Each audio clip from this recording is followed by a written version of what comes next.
Hey guys, in this video, let's create Dockerfile from scratch for our .NET application. Now guys, the Docker file which we create in this video, it will be a minimal Docker file and it will not be the best of the Docker files. And of course, in our upcoming videos, we will improve or we will modify this Docker file. But basically with this minimal Docker file, our application will work perfectly. And now let's go to the Visual Studio and let's create a new project. So here I will say create a new project, ASP.NET Core Web App Model View Controller. I will say next. Let's give name. So I will say manual Docker file demo. And as of now, I am keeping solution and project in the same directory. Now I will say next. Now let's unselect this HTTPS. And guys, important thing, do not select this enable container support. Okay. And now let's say create. Now our project is ready. Now let me just expand views, home, index, and here instead of welcome, I will say welcome to app where we have manually created Docker file. So let's just save it. Now I will right click on this project. I will say add, and here see this Docker support. So let's click on this. Now let's keep the things default and I will say OK. Let me maximize this. So again, we have this Docker file available, but then Visual Studio has created it for us. But now we want to create it manually. So let's simply select all and let's delete it. Now guys, first thing, you remember we need two base images. One one base image is SDK image, so that we can build and compile our .NET application, and then another base image, that is runtime image, to run our .NET application, right? So let's go to our previous project. So this is our previous project which we have been working on so far, and I will simply copy these two base images somewhere in the notepad. So let's just copy. I'll open notepad.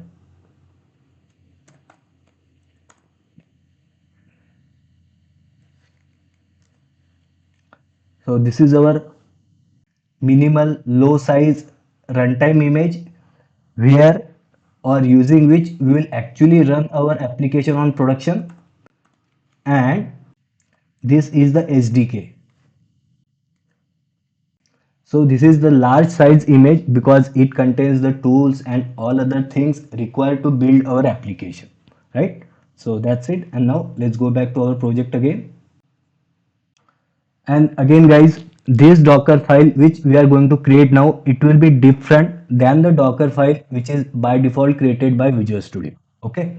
Now in this Docker file, obviously we will have two steps. Step 1, build our application. Step 2, run our application. Now to build our application, obviously we need SDK image, right? So here I will say from, and let's copy this, that is SDK image, and I will give alias as build stage. Now within our container we should have the source code, right? So we have to set up work directory. So again guys, all these Docker instructions like from, work directory, copy, entry point, we have discussed in our last video. So now I will say work directory and I will say /source. So basically at the root inside our container, this source folder, if it is not existing, it will be created. And now this is our work directory. So whatever actions we perform like run, copy or entry point, those will be executed from this /source folder within the container. Now I will say copy dot space dot. See, now copy dot dot, it means copy everything from my current folder. See, now we are in this manual Docker file demo, and whatever we have in this current folder, copy everything. And where it will copy inside the container at the work directory, and the work directory is this one. So basically everything which you can see over here, that is everything from my current folder from my local machine, it will be copied in the source folder inside the container. So in short, the source code from our local machine is available inside the container at this slash source folder. Now let's say enter, and guys now I will say run .NET publish. Let me just copy this name. So it's a rename. So let's just copy, and here I will say dot slash manual dockerfile demo dot cs project. See again guys, this dot slash, it means the current folder. So current folder on my local machine. So from the current folder on my local machine, publish this project. So guys now here first understand, if I say publish, so publish itself will first restore, it will then build, and it will publish our application. So guys, you may be having a question that if publish does all those things, then why we have these separate operations, that is restore, build and publish. So as of now, let's simply ignore that question and just remember that this command, that is .NET publish, it will do restore, then build and then publish. So it will publish our application, but then you have to provide the mode and the path, right? So I will say configuration is release, and the path, that is output. So I will say slash app slash publish. See again guys, these all these commands, that is how to use this .NET publish, .NET restore, .NET build, we have already discussed in one of our previous videos. So if I show you that video,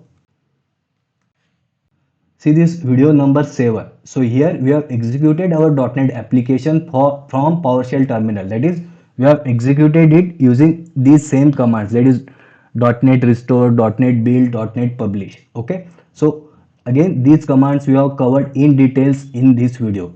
So if you have any doubt, please refer this video.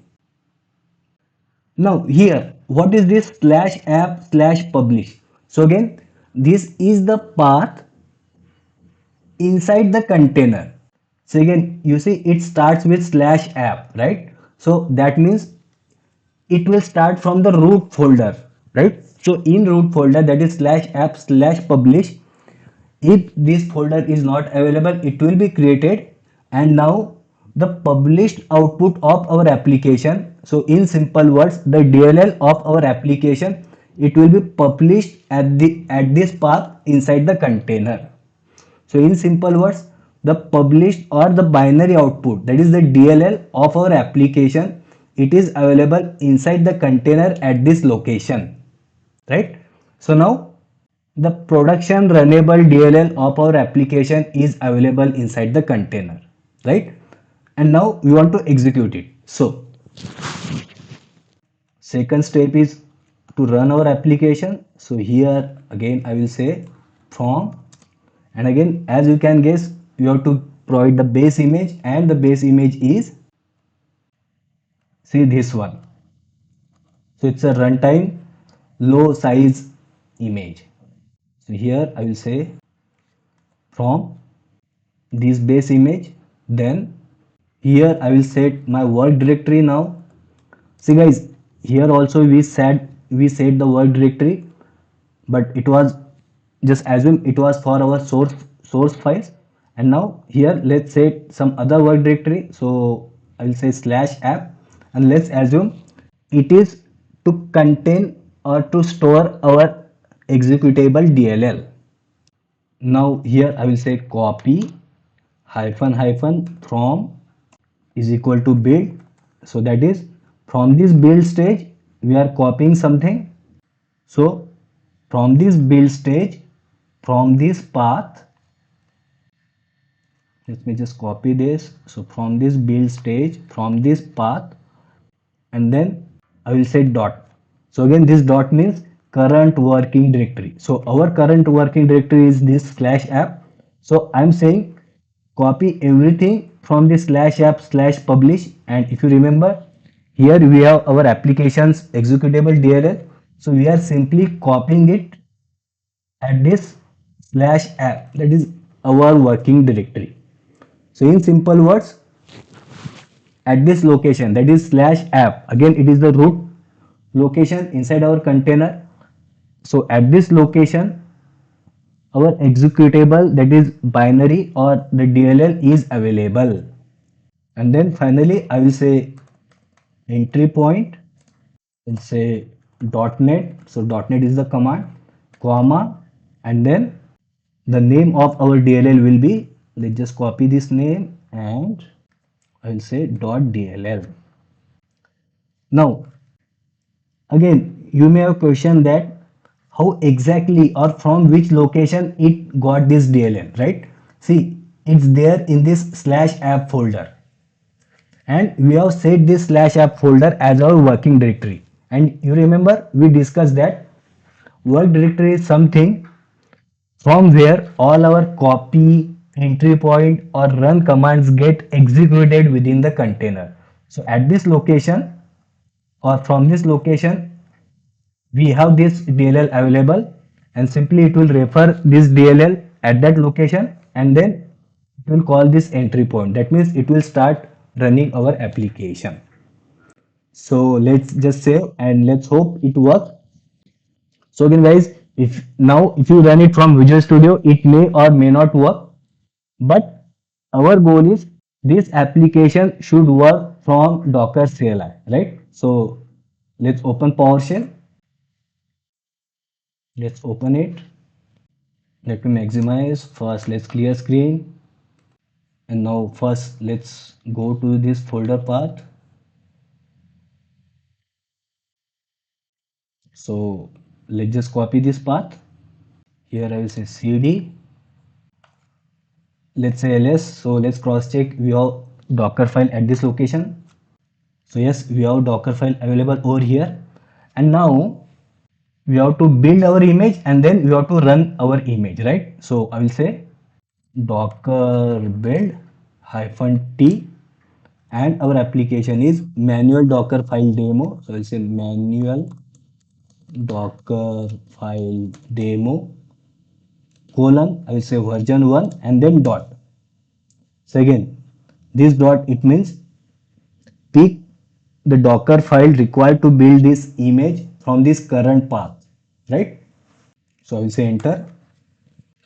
Obviously it has to be lower, so I have changed this, and let's say enter again.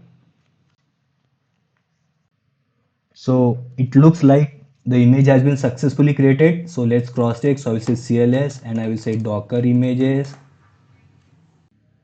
So yes, we can see this manual docker file demo colon v1. So let's just copy, and now let's run our container. So I will say docker run -p, and I will say port 9500 colon 8080, and then you have to provide the image name.